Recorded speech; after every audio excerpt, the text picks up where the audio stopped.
warahmatullahi wabarakatuh. Apa kabar kalian semua? Semoga anak-anak kelas 8 SMP Islam PB Sudirman dalam keadaan sehat walafiat. Pada pertemuan kali ini, kita akan sama-sama mempelajari tentang materi memperkuat komitmen kebangsaan. Dalam materi ini ada 3 pembahasan. Yang pertama itu tokoh kita, yang kedua adalah periode-periode perjalanan bangsa Indonesia, yang ketiga adalah NKRI dalam konteks kesatuan.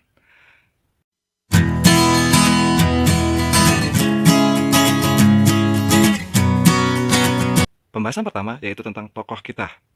Bapak ambil 4 tokoh pahlawan dari sekian banyak pahlawan yang ada di Indonesia. Yang pertama adalah Insinyur Soekarno.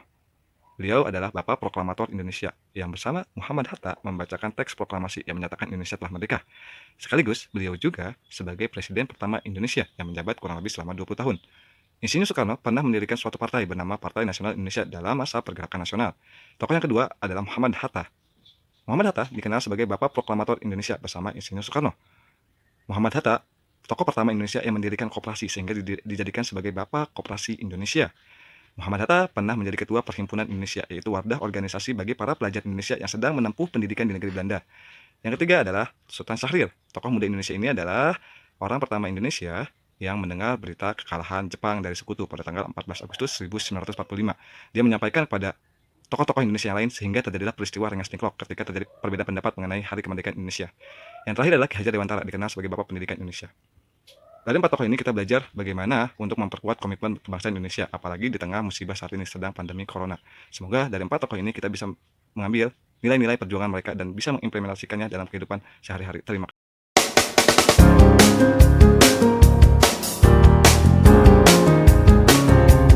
Kita berlanjut ke pembahasan periode-periode perjuangan bangsa Indonesia.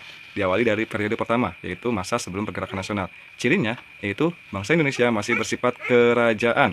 Banyak sekali kerajaan-kerajaan yang terkenal, di antaranya ada Kerajaan Majapahit di Jawa Timur, Sriwijaya di Sumatera Selatan, Pajajaran di Jawa Barat, dan lain-lain.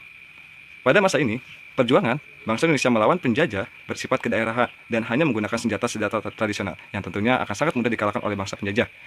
Pada saat itu Portugis, Inggris, Perancis, Belanda sudah sampai ke Nusantara atau Indonesia. Sehingga pada masa ini coraknya persatuan dan kesatuan tidak terlihat. Masuk ke periode kedua yaitu masa pergerakan nasional. Di sini cirinya adalah mulai munculnya kesadaran untuk merdeka. Lanjut, organisasi-organisasi kepemudaan pun lahir. Ada Budi Utomo, Sarekat Islam, Partai Nasional Indonesia, Indis Party, Perhimpunan Indonesia, dan lain-lain. Di sini sudah mulai nampak persatuan dan kesatuan Indonesia dan mulai sadar bahwa perjuangan bangsa Indonesia tidak harus selalu menggunakan senjata, tetapi menggunakan kecerdasan, pendidikan, sosial, ekonomi, dan lain-lain. Intinya, segala hal apapun dilakukan untuk meraih kemerdekaan tanpa banyak melakukan pertumpahan darah. Lanjut, periode ketiga, yaitu tentang proklamasi kemerdekaan Indonesia. Diawali dari peristiwa Rengas Dengklok ketika terjadi perdebatan antara golongan tua dan golongan muda untuk waktu kemerdekaan Indonesia. Jauh sebelum Rengas Dengklok, ada peristiwa kekalahan Jepang terhadap sekutu pada tanggal 14 Agustus 1945, mengakibatkan Indonesia tanpa persetujuan Jepang segera memproklamasikan diri pada tanggal 17 Agustus 1945. Di sini terjadi pengibaran bendera merah putih yang pertama, sekaligus memperdengarkan lagu Indonesia Raya ciptaan W.R. Supratman. Dan dari sinilah terlahirlah bangsa Indonesia merdeka dan diakui oleh dunia internasional. Terima kasih. Kita berlanjut ke bab selanjutnya atau pembahasan selanjutnya mengenai periode keempat dan periode kelima. Periode keempat di sini ialah masa mempertahankan kemerdekaan. Di sini, walaupun kita sudah merdeka pada tanggal 17 Agustus 1945, ternyata kita nggak langsung menjadi negara yang aman, damai, dan tentram. Penjajah, khususnya Belanda, diboncengi oleh sekutu. Mereka ingin menguasai Indonesia kembali dengan berbagai cara. Bahkan mereka siap melakukan pertempuran dengan Indonesia. Ada beberapa pertempuran yang terkenal yang pernah terjadi di Indonesia dan di berbagai daerah, yaitu diantaranya ada Perang Surabaya, diperingati sebagai Hari Pahlawan setiap tanggal 10 November. Ada Bandung Lautan Api, Ambarawa, Agresi Militer 1 dan Agresi Militer 2. Semuanya banyak sekali mengorbankan nyawa, harta, tenaga, dan lain-lain. Di samping pertempuran, ada juga perjuangan bangsa Indonesia melalui diplomasi atau pertempuran atau melalui pembicaraan-pembicaraan secara politik.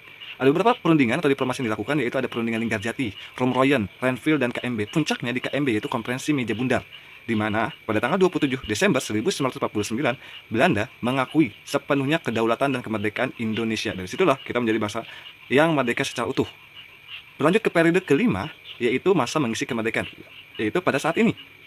Ketika para pahlawan kita berusaha untuk memerdekakan dengan segenap jiwa raga mereka, saat ini kita hanya akan mengisi kemerdekaan dengan cara menjaga kemerdekaan itu.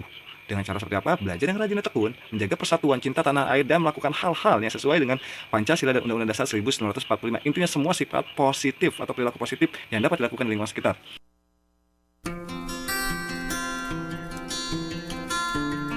Lanjut ke subbab yang terakhir, yaitu NKRI dalam konteks kesatuan. Ada apa saja? Ada kesatuan politik. Artinya, Indonesia memiliki Pancasila dan Undang-Undang Dasar 1945 sebagai aturan tertinggi yang mengatur semua kehidupan bangsa Indonesia. Yang kedua, kesatuan wilayah. Maksudnya, Indonesia itu terbentang dari Sabang sampai Merauke. Ada kesatuan Hankam, artinya pertahanan dan keamanan. Pertahanan itu melindungi kedaulatan, keamanan itu menjaga keamanan dalam negeri dipegang oleh TNI dan Polri. Kesatuan ekonomi Indonesia sepenuhnya menggunakan ekonomi kerakyatan yang berdasarkan dengan prinsip Pancasila. Yang terakhir adalah kesatuan sosial budaya. Indonesia sangat menghargai adat, istiadat, dan budaya bangsa Indonesia. Cukup sekian, semoga kalian semua paham. Terima kasih. Assalamualaikum warahmatullahi wabarakatuh.